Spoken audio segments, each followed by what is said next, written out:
Buenas noches, compañeras y compañeros que nos acompañan en esta transmisión de a media semana, comentarios desde la lucha de clases. Estamos dando inicio, como cada miércoles lo realizamos en esta transmisión de a media semana, comentarios desde la lucha de clases. Yo soy Florentino López Martínez, presidente nacional del Frente Popular Revolucionario, y saludamos a todos los compañeros y compañeras que nos están siguiendo en esta transmisión. Les invitamos a que compartan, a que inviten a sus amigos, a que difundan que hemos dado inicio con esta transmisión de a media semana, comentarios desde la lucha de clases, como lo hacemos cada miércoles después de las 8:30 de la noche, en donde estamos tratando temas de carácter internacional y también temas que tienen que ver con la situación de la lucha de clases en nuestro país. Vamos a dar inicio inmediatamente con la temática que hemos anunciado para abordar esta noche, noche del día 20 de noviembre del 2019, que es esta transmisión que estamos iniciando para abordar en primer término la situación de las movilizaciones que continúan en América Latina. Quisiéramos señalar en primer término que el día de mañana se está preparando un paro nacional, un gran paro nacional por diversas organizaciones sindicales, políticas, organizaciones campesinas y sociales en Colombia, un país que también ha jugado un papel bastante trascendental en la lucha de clases a nivel de América Latina, que tiene una importancia de primer orden, dado que ha sido un país en donde el imperialismo ha tenido un control bastante férreo en este país, que ha sido gobernado particularmente por los sectores de la derecha y la ultraderecha, que se han encargado prácticamente de desarrollar una política de guerra, no solamente contra el movimiento insurgente que desde hace muchas décadas se ha mantenido a través de diferentes organizaciones armadas como las FARC, las ELN, el Ejército Popular de Liberación, entre otras fuerzas armadas revolucionarias que se han desarrollado en este país precisamente para enfrentar, para combatir esta política de guerra que el régimen colombiano viene desarrollando en contra de las masas populares, en contra de la clase obrera en ese país. Frente al ascenso de Iván Duque con una serie de posiciones paramilitaristas y de ultraderecha en ese país, se viene agudizando un conjunto de contradicciones que ha llevado a que el régimen imponga una dictadura bastante feroz, sangrienta, que se viene desarrollando a lo largo de la historia de Colombia.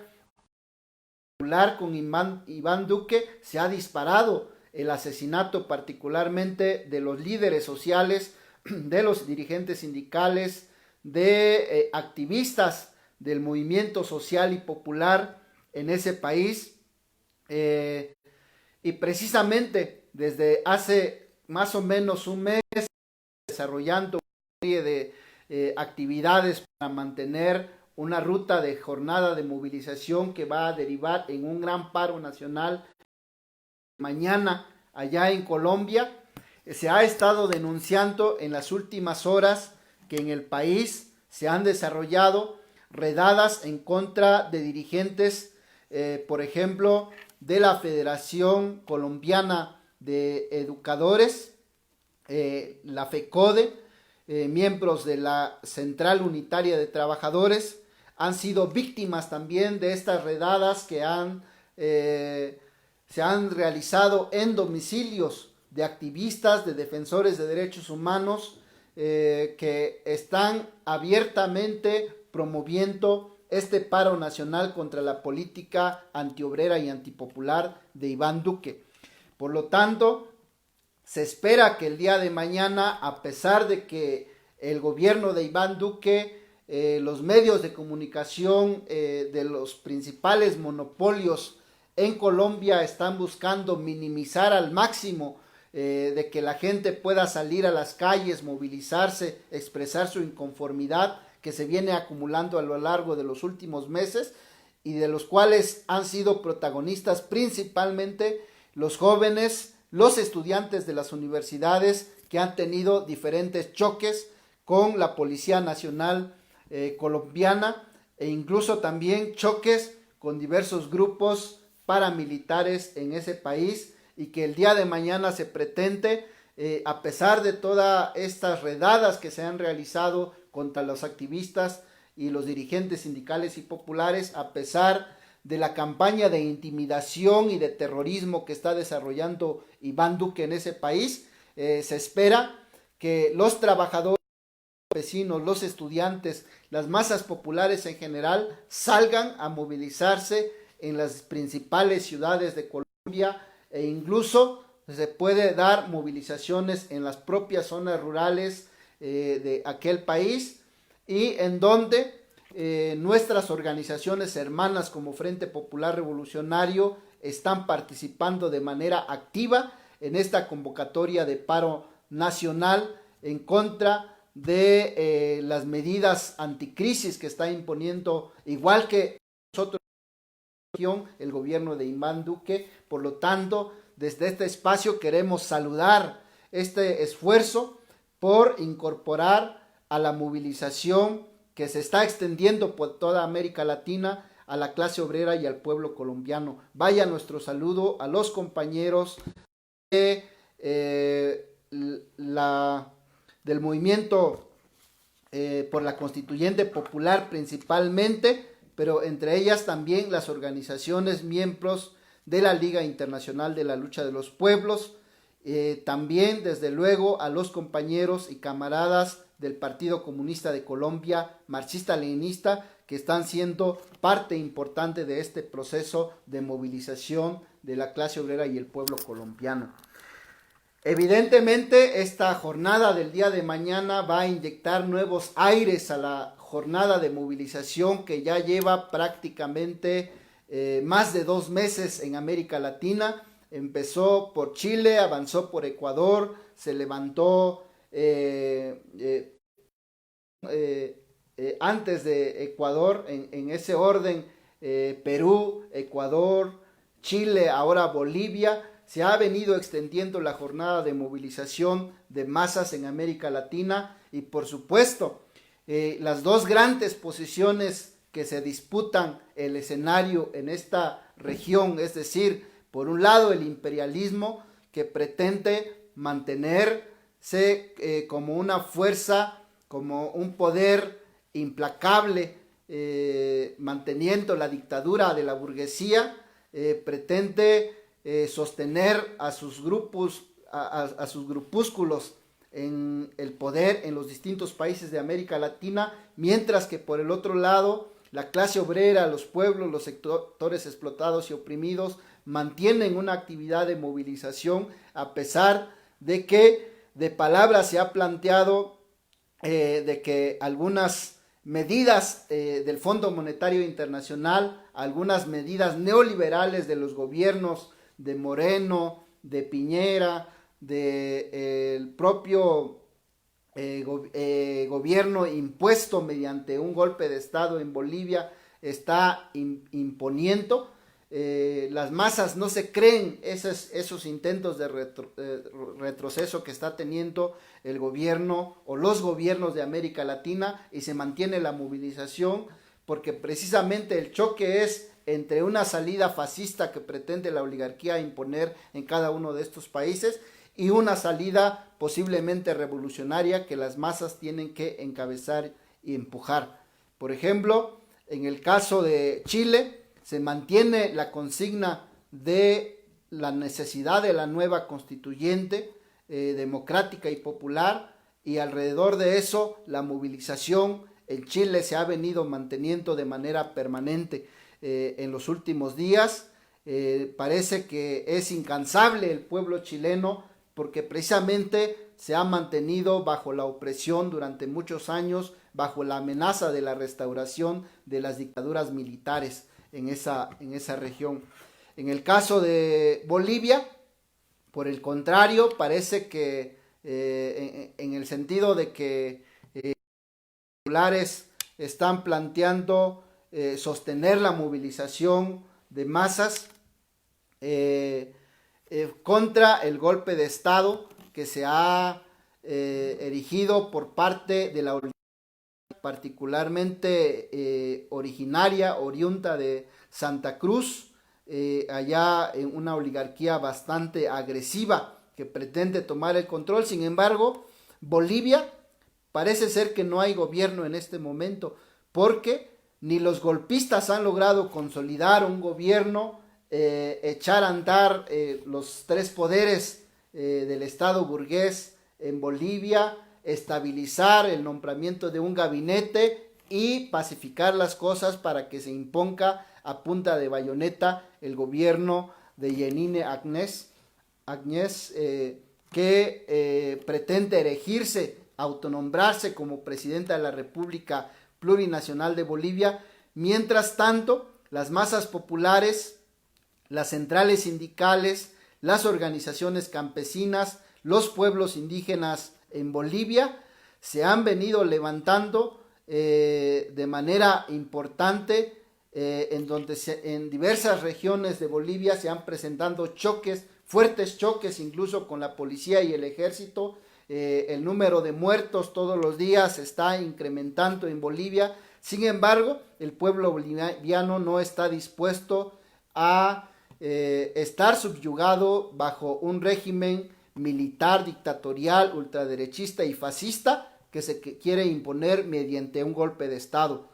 Mientras tanto, también Evo Morales, desde México, en donde se encuentra asilado, se ha pronunciado en el sentido de que mientras el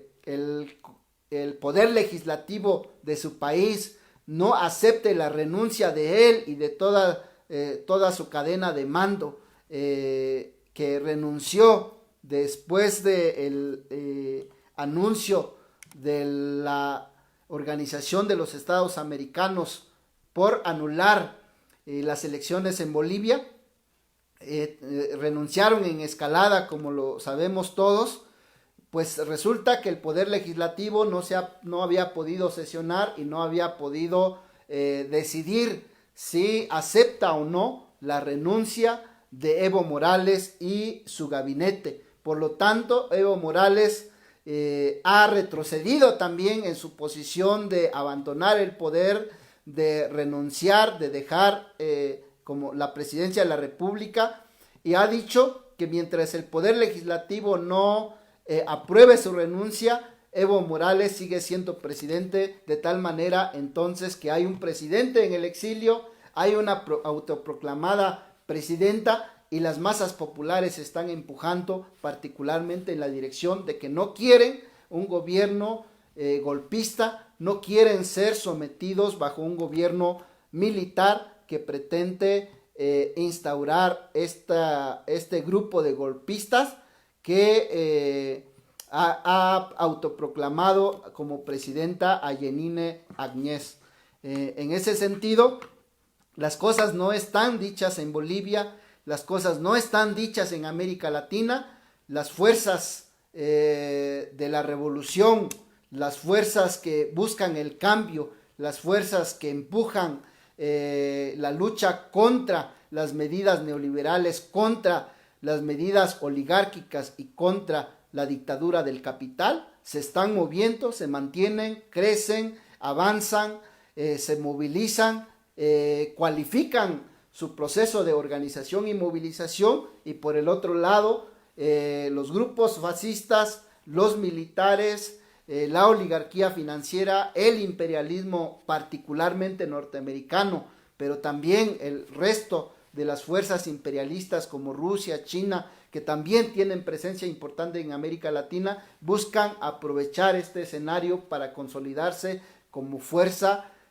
como poder en cada uno de los países en América Latina, y de hecho, frente al ascenso de las movilizaciones, quisieron plantear una contraofensiva desde Bolivia y hasta ahora no les ha salido bien las cosas. Insistimos en que este escenario todavía lo vamos a seguir viendo de movilización y desde luego nosotros opinamos que ninguna solución que venga desde la oligarquía, desde la derecha y la ultraderecha en América Latina puede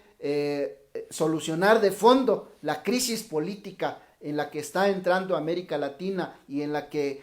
Chile, Bolivia ya están inmersos, una crisis política en el que el poder está prácticamente en disputa entre las diferentes clases sociales en esos países que se están movilizando, cada uno por la defensa de sus intereses. Ahora nosotros estamos viendo que la tendencia es que esa crisis política se vaya a extender más frente a que la expectativa es que la crisis económica también profundice en América Latina. Este es el escenario que estamos viviendo hoy en América Latina. Insistimos, no se ha dicho la última palabra. Los pueblos luchan, se movilizan, se organizan, cualifican su movilización, mientras la oligarquía también busca una salida y parece ser, a diferencia de otros periodos pasados en donde era más posible la imposición de los gobiernos militares mediante los golpes de Estado o mediante otros mecanismos de la democracia burguesa, en estos momentos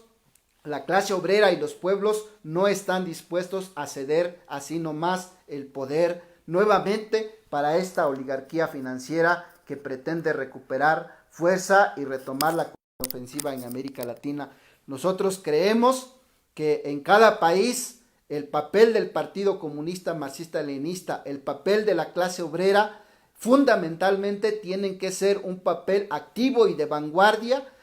para conducir esta lucha de clases hacia una situación revolucionaria, planteando la convocatoria o la instauración de los gobiernos provisionales revolucionarios, la convocatoria a las asambleas constituyentes y a empujar la perspectiva de la instauración de un gobierno popular y democrático, un gobierno de los obreros y campesinos pobres. Solo esa perspectiva es la que en estos momentos puede las grandes masas populares de América Latina que están en movimiento. Otras alternativas de conciliación con el imperialismo, de conciliación con las políticas neoliberales, definitivamente no son una opción real para la clase obrera, sino son una opción para un sector de la oligarquía y de la burguesía que también pretende retomar esta salida. Sin embargo, hoy el escenario en América Latina es favorable para que las fuerzas revolucionarias avancemos, para que unifiquemos nuestras luchas, para que levantemos las banderas de lucha antifascistas y antiimperialistas, para que pensemos en la necesidad de reconstruir o construir un gran frente único antifascista y antiimperialista en donde la clase obrera sea la dirigente, la que dé la pauta para este nuevo escenario revolucionario que puede abrirse en Argentina. Así están las cosas, de tal manera que vamos a seguir acompañando el análisis, las propuestas, las salidas que nosotros planteamos debe dársele a estos grandes movimientos de América Latina que hoy se están disputando las calles, pero el día de mañana deberán disputar el poder, encabezados por la clase obrera, encabezados por los partidos marxistas-leninistas, por los partidos revolucionarios en América Latina. En nuestro país, hoy, precisamente 20 de noviembre, se cumplen 109 años del inicio de la Revolución Democrática Burguesa que conmocionó nuestro país hace 109 años. Resulta que muchas de las fuerzas, incluso que se dicen de izquierda, revolucionarias, no admiten que esta revolución tuvo ese carácter de una revolución democrática burguesa, en donde fue la burguesía fundamentalmente que estaba en apogeo, en auge en ese momento, necesitaba un proceso revolucionario para romper con todas las ataduras de la sociedad vieja, todas las ataduras y todavía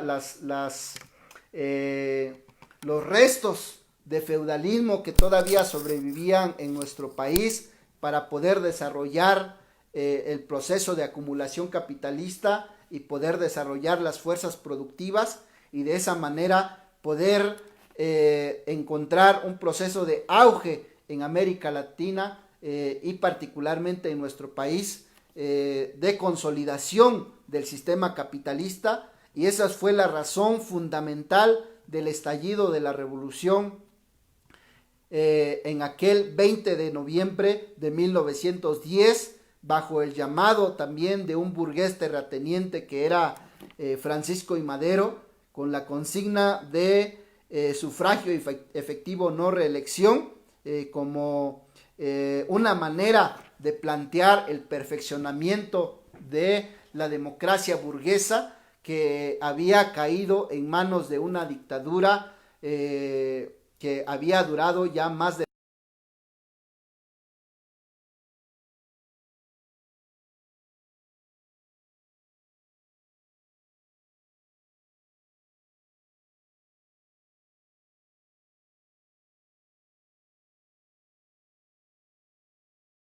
duda. Se aprovechó toda aquella inconformidad acumulada desde luego por la clase obrera, por el campesinado y los pueblos indígenas de nuestro país. Esta situación, si bien fue una revolución democrática burguesa, sin duda fueron las masas populares, las masas proletarias, encabezadas fundamentalmente por Pancho Villa, Doroteo Arango y Emiliano Zapata, quienes fueron precisamente el corazón de esta revolución, es decir, una revolución democrática burguesa,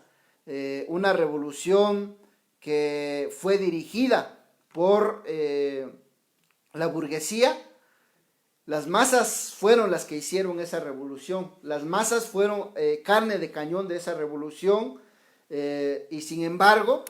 ni los planteamientos que levantó Villa, ni los planteamientos del general Emiliano Zapata pudieron hacerse realidad mediante el triunfo de esta revolución, porque al ser la burguesía quien encabezó esta revolución, primero Francisco I. Madero, luego Carranza, luego Obregón y así sucesivamente, durante todo ese periodo revolucionario, ni la clase obrera ni el campesinado pobre tuvo un papel dirigente en este proceso. Sin embargo, las reivindicaciones tanto obreras como campesinas efectivamente pudieron reflejarse en el sentido de que se ganaron algunos derechos como resultado, o más bien la Constitución de 1917 como resultado de la Revolución Mexicana estableció en el artículo 27 y 123 de la Constitución algunos de los reclamos de los campesinos y los obreros de esa época, pero de ninguna manera eso implica que la clase obrera y el campesinado pobre hayan logrado esa revolución. Fue la burguesía nacional quien se empoderó y precisamente desde ahí decidió conformar su propio partido único que durante más de 80 años gobernó este país, este famoso Partido Nacional Revolucionario, Partido de la Revolución Mexicana, llegar a ser el Partido Revolucionario Institucional. El año pasado todavía se había mantenido, todavía ahora en diversos estados de la República se mantiene en el poder. Hoy, 109 años del inicio de esta gesta revolucionaria, en donde entregaron su vida millones de obreros y campesinos, sin duda, todavía hoy esta revolución está en deuda y esta revolución no terminó en beneficio de los obreros y los campesinos pobres en este condiciones de explotación de la clase obrera, las condiciones de marginación y de pobreza, de miseria en la que se encuentran los pueblos originarios y los campesinos pobres en este país, da cuenta de que efectivamente hay necesidad de una nueva revolución en nuestro país. Esa es la conclusión fundamental a la que queremos establecer en este punto, de que frente a este aniversario que los gobiernos burgueses se empotraron en el poder después del triunfo de la Revolución Democrática Burguesa de 1917 y vinieron de manera sistemática desarrollando un proceso de explotación para lograr un proceso de acumulación de capital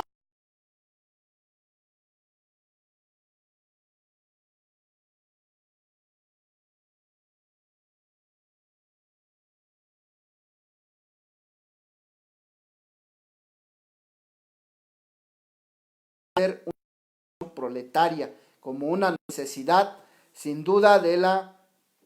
clase obrera, dado que no es una vía de la democracia burguesa como se va a lograr ese proceso de transformación revolucionaria que se requiere en el país. No es esta cuarta transformación sin duda la que va a traer ese cambio, por el contrario, el papel de la autodenominada cuarta transformación, que de ninguna manera se parece a cualquiera de las tres revoluciones con quienes quiere comparar este gobierno de Andrés Manuel López Obrador, este proceso que se está viviendo actualmente en el país. Esta verdadera transformación tiene que darse mediante un proceso de revolución proletaria. Por eso, hoy, a 109 años, en donde el régimen, los regímenes anteriores y el actual pretenden esconder el verdadero proceso revolucionario que implica la revolución democrática burguesa, el papel de la violencia revolucionaria como el elemento fundamental para empujar el proceso de transformación revolucionaria, el papel de las masas jugaron en aquel tiempo, hoy tienen que recuperarse, y hoy el régimen hace todo lo posible por ocultar precisamente esos aspectos que fueron fundamentales para el triunfo de la revolución burguesa de 1917, y que ahora la clase obrera y el campesinado deben de retomar las mejores tradiciones revolucionarias de esa época para poder emprender esta nueva etapa de la revolución, pero ahora con esa perspectiva de ser una revolución proletaria que lleve al derrocamiento del Estado burgués mexicano, que instaure un Estado de los obreros y campesinos pobres, que sea una dictadura del proletariado, y como eje fundamental avance hacia la socialización de los medios de producción. Eso es lo que implicaría realmente una transformación en nuestro país, realmente una transformación, una revolución, un proceso que cambie de raíz la situación en la que vive en las masas populares aquí en nuestro país, y no una caricatura como es la cuarta transformación. Hasta aquí dejamos este tema que tiene que ver con el tema de la Revolución Mexicana, y pasamos directamente a el tercer tema que hemos convocado para esta noche. El día de hoy se dio una noticia bastante triste y lamentable para el movimiento democrático, popular y revolucionario en nuestro país. El pasado 11 de octubre se anunció ante el México y el mundo la desaparición forzada que sufrió nuestro camarada Arnulfo Cerón Soriano, dirigente de nuestra organización del Frente Popular de Tlapa y de diversos procesos de lucha allá en la montaña de Guerrero, en el sur de nuestro país. Hoy, después de mediodía más o menos, en uno de los parajes en donde se localizó una fosa clandestina de muchas que hay en todo el país, de miles de fosas clandestinas que hay en todo el país, pues una de esas fosas precisamente en una de esas fosas estaban los restos de nuestro camarada Arnulfo Cerón Soriano. Inmediatamente el gobierno del estado anunció casi en cadena estatal este hecho de la localización de los restos del camarada Arnulfo Cerón. Se dio a conocer a la familia fue a reconocer las pertenencias que todavía pudieron reconocerse del cuerpo de Soriano, como resultado también de la exigencia que ha mantenido el Frente Popular de Tlapa y distintas organizaciones en todo el país e incluso a nivel internacional. Hoy hemos recibido esta lamentable noticia de que apareció sin vida Arnulfo Cerón Soriano, nuestro camarada que fue desaparecido por el Estado mexicano en colusión con la delincuencia organizada allá en Tlapa de Comonfort. Sin duda, nosotros desde el primer momento responsabilizamos a los tres niveles de gobierno, independientemente del partido que se gobierne, tienen la responsabilidad de brindar seguridad a nuestra sociedad. Sin embargo, fue con bastante lentitud con que reaccionaron los gobiernos del estado de Guerrero, y no se diga el gobierno federal, que casi se lavó las manos si no fuera por las jornadas intensas de movilización que realizaron diferentes organizaciones en el país. Fue hasta entonces en que intervino, hasta hace más o menos una semana que empezaron la búsqueda física por parte de la Comisión Nacional de Búsqueda a nuestro compañero Arnulfo Cerón. Se sabe que hay más de 6 detenidos sobre este caso, entre ellos uno de los líderes de la delincuencia organizada en el municipio de Tlapa de Comonfort, un tipo apodado La Chiva, que se sospecha que es uno de los responsables materiales de la desaparición forzada y luego la ejecución del compañero Arnulfo Cerón. Sin embargo, hasta este momento no hay definida la responsabilidad específica de cada uno de los implicados, si los 6 o más personas son implicadas en este hecho delincuencial, este hecho nefasto de que cobró la vida de nuestro compañero Arnulfo Cerón Soriano. Por lo tanto, una de las demandas que hoy queremos expresar y queremos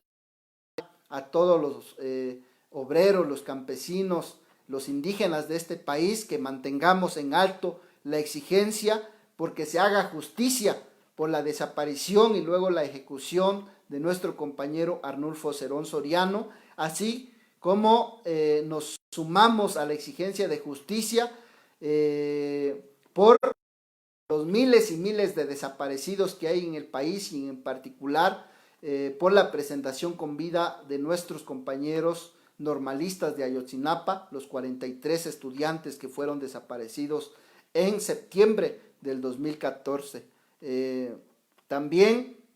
queremos expresar aquí públicamente nuestras condolencias a la familia, a los amigos, a los camaradas y a las organizaciones que compartieron de una o de otra manera la lucha con nuestro compañero Arnulfo Cerón Soriano, quien se destacó por ser un activista consecuente en la defensa de los derechos fundamentales de los campesinos, de los colonos, de los pequeños comerciantes, e incluso fue un activista incansable por la exigencia de la presentación con vida de los 43 en aquel 2015, cuando la Asamblea Nacional Popular convocó al boicot al proceso electoral, precisamente junto con Antonio Vivar que fue asesinado ese mismo día 7 de junio ahí en Tlapa, Confort. Nuestro compañero Arnulfo también fue de todo este proceso. Queremos aprovechar este espacio para rendirle un humilde homenaje a ese hombre de lucha, a ese defensor de los derechos humanos de la montaña de Guerrero, que fue nuestro camarada Arnulfo Cerón Soriano. Y nosotros vamos a mantener en alto las banderas de exigencia de justicia, de que se desmantele todo este amaciato que hay entre las estructuras de gobierno municipal, estatal y federal con la delincuencia organizada en la montaña de Guerrero. Hacemos responsable al municipio de Tlapa de Comonfort, al gobierno del estado de Guerrero y al gobierno federal por la seguridad de nuestros compañeros del Frente Popular de la Montaña, que han recibido ya amenazas por parte de llamadas anónimas y mensajes anónimos que han llegado a los celulares de diversos compañeros nuestros. Agradecemos a los compañeros de Tlachinolan, que han sido pilares fundamentales para empujar el proceso de investigación y de defensa por la presentación con vida de nuestro compañero Arnulfo Cerón Soriano. Llamamos a que mantengamos y fortalezcamos la unidad y la lucha, porque es la única manera que vamos a rendirle un homenaje a nuestros compañeros caídos, como es el compañero Arnulfo Cerón Soriano, como es el camarada Vivar Díaz, de allá de la montaña de Guerrero. Así pues, que vaya este mensaje de solidaridad, este pequeño homenaje, este llamado a que mantengamos en alto las banderas que portó Arnulfo Cerón, que mantengamos en alto las banderas que portaron nuestros compañeros que se han ido, que han sido asesinados, que han sido desaparecidos por el Estado mexicano, porque en memoria de ellos la lucha por la revolución proletaria en este país debe continuar. En memoria de ellos, las hojas de la hoz y el martillo y la estrella de 5 puntas vamos a seguirlas ondeando a lo largo y ancho del país. En memoria de Arnulfo Cerón Soriano, de Antonio Vivar Díaz y de muchos otros, la proletaria ha de ser más temprano que tarde en nuestro país. Este es el posicionamiento y el mensaje que queremos dar acerca de esta noticia bastante lamentable que hemos recibido el día de hoy, por lo que invitamos a todos a que difundan, a que mantengan en alto esta lucha, a que no dejemos que se pierda la memoria de nuestros compañeros que han luchado junto con nosotros. Ahora vamos a pasar a darle lectura a algunos de los comentarios que han hecho nuestros compañeros que nos siguen en esta transmisión de a media semana, comentarios desde la lucha de clases. Y saludamos al compañero René Peña, que nos manda un saludo, a Chava Ramones, Sergio Arrieta, justicia para Arnulfo, dice Ernesto Barranco, si fuera los traidores criminales, religiosos, esclavos de la élite y sus falsas ideas negativas, un continente libre de esos depredadores, dice Ernesto Barranco. René Peña, pareciera que lo único claro, la conclusión cierta del golpe de Estado en Bolivia es que el papel de la OEA, un fiasco. Nosotros estamos de acuerdo en este comentario de René Peña. Sigue su comentario, dice, ¿quién le creerá a unos resultados electorales respaldados por la OEA después de avalar un golpe de Estado en Bolivia y tratar de destituir a presidentes elegidos democráticamente por los pueblos, como por ejemplo en Venezuela? Es el comentario de René Peña, que nos acompaña en esta transmisión. Margarito Pérez, saludos de la Ciudad de México, dice el compañero Margarito. Los originarios pontifican más de 500 años de lucha por la verdadera independencia y son parte de la lucha por la verdadera liberación del Abya Yala, América. Este es otro comentario que hemos recibido. Brian Zulaika, saludos camarada. Gracias por ese comentario que estamos recibiendo. Pueden leer ustedes. El compañero René Peña nos ha hecho bastantes comentarios y lo agradecemos mucho. Lo pueden leer en esta transmisión en la sección de comentarios.